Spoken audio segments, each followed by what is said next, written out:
للہ رب العالمین والصلاۃ والسلام علی خاتم النبیین سید المرسلین وعلی اہل بیت الطیبین الطاہرین المعصومین، اما بعد، قال اللہ تعالی فی کتاب المبین والذین جاہدوا فینا لنہدینہم سبلنا۔ سورہ عنکبوت کی یہ 19ویں آیت ہے، جس میں پروردگار کا ارشاد ہوا ہے کہ جو لوگ ہماری راہ میں جد و جہد کریں گے، جو لوگ ہماری راہ میں جد و جہد کریں گے، ان قریب ہم ان کو اپنی راہ دلا دیں گے۔ یہ زمان ٹھیک ہے۔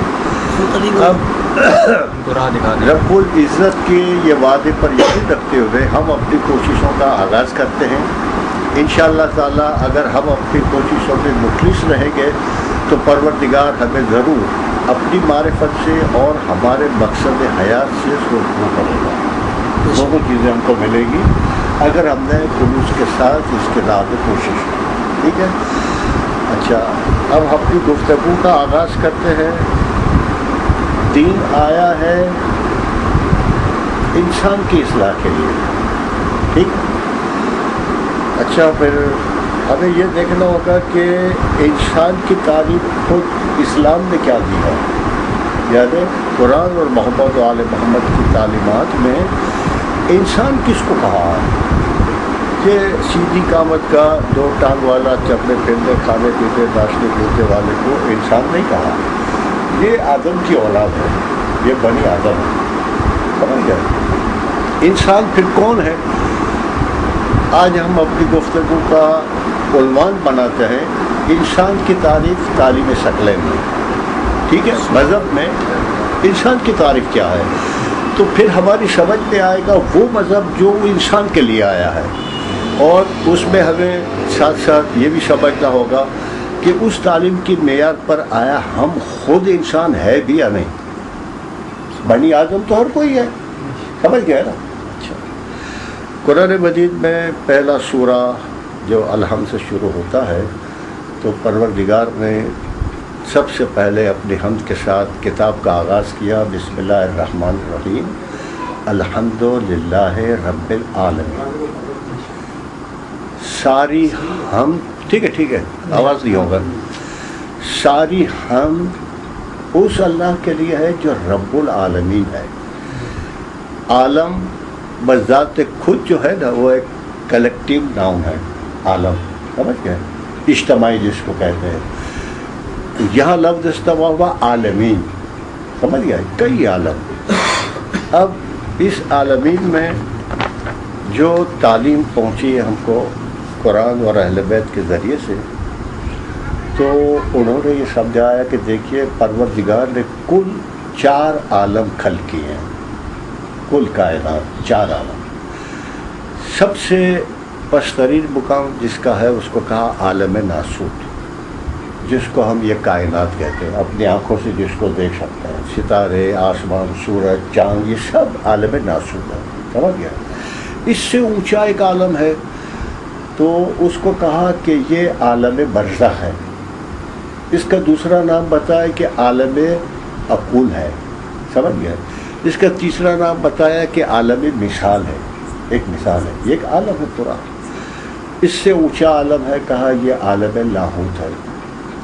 پھر اس سے اونچا ایک عالم ہے، کہا یہ عالم ہاہوت ہے۔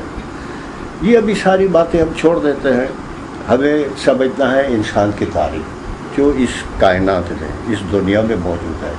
اس کا تعلق ہے عالم ناسوت سے۔ عالم ناسوت کی کیا تعریف کی ہے کہ عالم ناسوت میں جتنی بھی موجودات ہیں، اس کی صفت یہ ہے کہ ایک تو اس کا وزن ہے اور دوسرا وہ جگہ گھیرتی ہے۔ ہر موجودات، جو چیز عالم ناسوت میں موجود ہے، اس کی یہ 2 صفات ہیں، ایک جگہ گھیرتی ہے، دوسرا وزن رکھتی ہے۔ اس کے اندر پروردگار نے 4 نوع خلق کیے، خلقت کے لحاظ سے 4 نوع۔ اس میں پست ترین مقام جو ہے وہ جمادات کا ہے۔ جمادات اس کو کہتے ہیں جو ٹھوس چیزیں ہیں، جیسے بڑے بڑے میدان ہے، ریگستان ہے، پہاڑ ہے، یہ سب کیا ہے؟ جمود کی کیفیت ہے، جس کو کہا ہے جمادات۔ ان کی صفت کیا ہے؟ کہا یہ بے حس ہے، بے حرکت ہے۔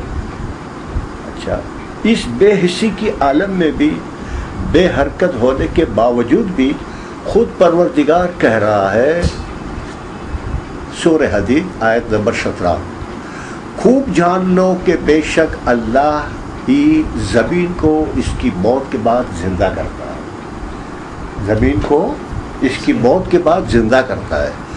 پھر ایک اشارہ ہو رہا ہے سورہ روم میں آیت نمبر 50، بس اللہ کی رحمت کے آثار کی طرف غور کر۔ دیکھیے اوپر جو ہے نا آرڈر ہے، خوب جان لو کہ بے شک اللہ کی زمین کو اس کی موت کے بعد زندہ کرتا ہے، زمین کو موت کے بعد خدا زندہ کرتا ہے۔ اب انسان کو ترجیح دی جاتی ہے، اللہ کی رحمت کے آثار کی طرف غور کر۔ کیا غور کر؟ کہ وہ زمین کو اس کی موت کے بعد کس طرح زندہ کرتا ہے۔ دعوت فکر کی سورہ روم ہے۔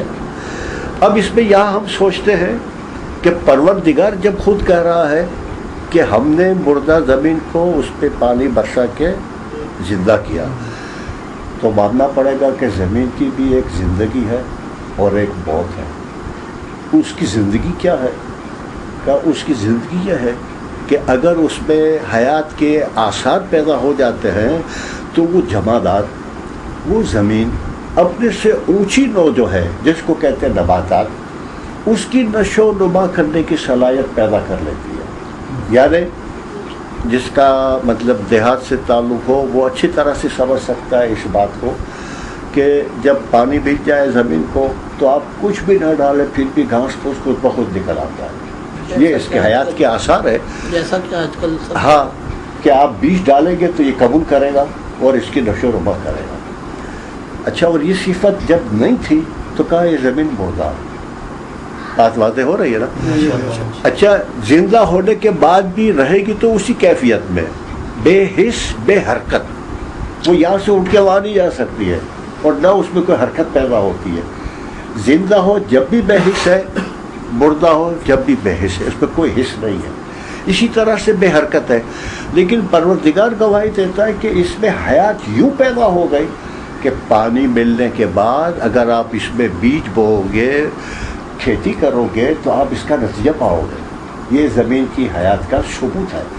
اور جس زمین میں کھیتی نہیں ہو سکتی ہے، مثلا بعض جگہ ایسی بھی ہوتی ہے جس کو سیم اور تھور لگ جاتا ہے نا، تو اس کو ہاری کیا کہتا ہے کہ یہ بیکار ہے زمین، دوسرے معنوں میں کہتا ہے مردہ ہے۔ اگر ہم بیج ڈالیں گے بھی تو یہ ضائع ہو جائے گا، اس میں نہیں نکل سکتا۔ بات واضح ہو رہی ہے نا؟ بے حس بے حرکت ہونے کے باوجود بھی اس زمین کے لیے بھی ایک زندگی کا وقت ہے اور ایک موت کا وقت ہے۔ بات سمجھ میں آ رہی ہے نا؟ اچھا، اس بات کو آپ ذہن میں رکھ رہا ہوں۔ کیا مثلا ایک آدمی کے پاس 1 ایکڑ کا باغ ہے، 1 ایکڑ کا، وہ باغ بھی کون سا؟ جس کو ہم کہتے ہیں زیتون، امرود ہے۔ تو امرود آپ جانتے ہو کتنا سستا پھل ہے؟ اگر 1 ایکڑ کا بالفرض اگر باغ ہو بھی اس کا تو یہ ذرا سا کھڑکی بند کے سر میں نہ لگے، تو وہ سال میں کتنی کمائی دے گا؟ 15-20 ہزار روپیہ، اس سے زیادہ اس کی ویلیو نہیں ہے۔ لیکن ایک انسان کے پاس صرف 1 کنواں ہو تیل کا، تیل کا کنواں سمجھ نا، جس سے پیٹرول نکلتا ہے، تو اس کی ویلیو کتنی ہوگی؟ کروڑوں ڈالر، سمجھ رہے نا؟ وہ تیل نکال رہا ہے، بہتا ہوا سونا ہے آج کے دور میں۔ لیکن قانون فطرت یا قانون الہی کی روشنی میں اگر ہم سے کوئی پوچھے کہ صاحب یہ پیٹرول نکل رہا ہے، وہ زمین زندہ ہے یا یہ 1 ایکڑ کا امرود کا باغ جس پہ لگا ہوا ہے وہ زمین زندہ ہے، تو قرآن مجید کی اس تعلیم کو روشنی میں ہم کس کو زندہ قرار دیں گے؟ امرود والے۔ ویلیو کوئی چیز نہیں ہے، لیکن مادہ پرستستان کہے گا ایسی 1 ایکڑ کے 1000 ایکڑ خرید سکتا ہے، یہ ایک کنویں والا ہے، اس کی کیا حیثیت ہے؟ وہ کہے گا یہ زندہ ہے، سونا مل رہا ہے۔ یہ مٹیریلسٹک مائنڈ ہو گیا، قدرت کے قانون کے لحاظ کہتے ہیں وہ زندہ زمین ہے، اس لیے وہ گواہی دیتا ہے کہ ہم نے اس کو زندگی بخشی، یہ صفت عطا کی۔ سمجھ میں آ رہی نا؟ تو یہ بات ذہن میں رکھنا، محفوظ رکھنا کہ مادی طاقت جو ہے نا، یعنی قیمت، پیسہ، دولت، یہ کسی چیز کے لیے حیات کا سبب نہیں قرار دی جا سکتی۔ میرا جملہ سمجھ میں آ رہا ہے؟ اگر وہ پیٹرول کے کوے کی ویلیو اس وقت اگر $5 کروڑ لگ جاتے ہیں تو لگا کریں، لیکن حقیقت میں ہے وہ زمین مردہ۔ بات واضح ہو رہی ہے نا؟ اچھا، اب اس کے بعد پروردگار نے اس سے اونچی ایک نوع اور خلق کی جس کو کہتے ہیں نباتات۔ اس نباتات میں بھی وہ صفات موجود ہے جو زمین میں تھی، یعنی وہ بھی جگہ گھیرتی ہے، اپنا وزن رکھتی ہے، لیکن اس کے علاوہ پروردگار نے اس کو کچھ اور صفات بڑا کر دی ہے۔ نباتات کی صفت کیا ہے کہ ہم ایک بیج بوتے ہیں نا زمین کے اندر، تو ہم دیکھتے ہیں کہ کچھ دنوں کے بعد اس میں سے چھوٹی سی کوپل نکلتی ہے، جڑ بنتی ہے، ایک اوپر اٹھتی ہے، بالکل چھوٹا سا ایک تنا بنتا ہے، ایک اوپر کو اٹھتا ہے، اور کچھ دنوں کے بعد آہستہ آہستہ اس میں سے 2 پتے نکلتے ہیں، اور یوں آہستہ آہستہ جس قسم کا وہ بیج ہو، اگر مثلاً آم کی گٹلی اگر آپ نے دیکھا ہو نا، کسی کیچڑ میں پڑی ہو نا، تب بھی خود بخود پھٹ کے وہ نکلنا شروع ہو جاتی ہے۔ تو آپ دیکھو کہ یہ نباتات میں پروردگار نے کیا قوت دی ہے کہ زمین کے اندر سے اپنی غذا کو تلاش کرے، اس کو جذب کرے، پھر اس کو ہضم کرے، اور ہضم کرنے کے بعد اپنی نشو و نما کرے اور اپنی نسل بڑھائے۔ سبحان اللہ۔ ایک درخت جو ہے، مثلا ابھی آم کا سیزن ہم اپنے آنکھوں کے سامنے دیکھ رہے ہیں، کسی زمانے میں ایک گٹلی ڈالی تھی، کسی زمانے میں برسوں پہلے، اور کتنے آم دیے اس نے، اور ہر سال دے رہا ہے۔ کمبختی ہماری ہے کہ کبھی ہم نے سوچا نہیں کہ یہ گٹلی کا کمال ہے، یہ درخت اس میں چھپا ہوا تھا، اتنے سارے آم آئے کہاں سے، یا یہ زمین کی صفت ہے کہ اس کو آم دے رہی ہے، یہ کر کون رہا ہے؟ کبھی سوچے تو حرکت پیدا ہو دماغ میں کہ یار یہ کیا معجزہ ہے، کیا معجزہ ہے یہ، لیکن کبھی سوچتے نہیں۔ ہم کھاتے، ہر آدمی اپنے ٹیسٹ کے مطابق آم جو جس کی پسند کا ہو لاتا ہے اور کھا کے کہتا ہے کیا مزیدار آم ہے، لیکن یہ کچھ نہیں ہوا، یہ حیوانیت ہوئی، یہ حیوانیت ہوئی۔ انسانیت تو اس وقت چلا کہ جب وہ سوچ کے ہی کیسے ہوا، کیا مالک کا کمال۔ آپ دیکھو سدری اور لنگڑا، گلاب، یہ مختلف قسمیں ہیں نا، لیکن کبھی آپ نے دیکھا ہے کہ سدری کھا رہے ہو تو آپ کو ایسا لگا کہ میں لنگڑا کھا رہا ہوں؟ اس کا ٹیسٹ اپنا ہے، کبھی ادھر سے ادھر نہیں جاتا ہے، ہر ایک کا اپنا جو ٹیسٹ ہے اسی لحاظ سے وہی صدیوں سے پڑا ہے درخت، وہ دیتا رہے گا، لیکن اس میں کوئی تبدیلی نہیں دیکھے گا، اپنے موقف کے قائم ہے، اپنی منزل کی طرف رواں ہوا ہے۔ یہ کون کر رہا ہے پھر؟ اس کو کس نے شعور دیا کہ زمین سے وہ ذرات کھینچے کہ اس کے اندر چوسا ہے تو چوسے کا ٹیسٹ بنے، سندری ہے تو سندری کا ٹیسٹ بنے، سندری چوسے کا ذرات کھینچ کے اپنے آپ سے خود جو ہے چوسا پیش نہیں کر سکتی سندری۔ یہ دیکھا ہے کبھی غلطی ہوئی ایسا؟ کبھی جو آپ کا ٹیسٹ ہے وہ آپ نے لیا تو عام وہی ٹیسٹ دیتا ہے۔ یہاں ہم کو کہیں خدا نظر نہیں آتا ہے، اس لیے کہ پہچانا نہیں ہے اس کو، بات کرنا ہے بات کرنا۔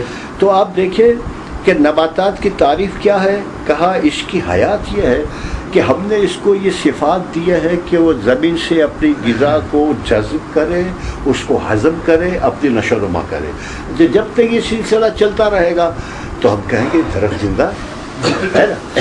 ابھی آپ نے دیکھا ہوگا اور یہ سیزن گیا ہے کہ مثلاً بہار جب ختم ہو جاتی ہے، اس کے بعد ایک اس کی خزاں کی بہار سے پہلے جو موسم آتی ہے سردی کے فوراً بعد، کہ سارے پتے جھڑ جاتے ہیں، ایک بھی پتا آپ کو نظر نہیں آئے گا، وہ ایسا لگے گا کہ تو مر گیا، لیکن کچھ عرصے کے بعد پھر نئے پتے ایک دم سے، سارے درخت پھول نئے۔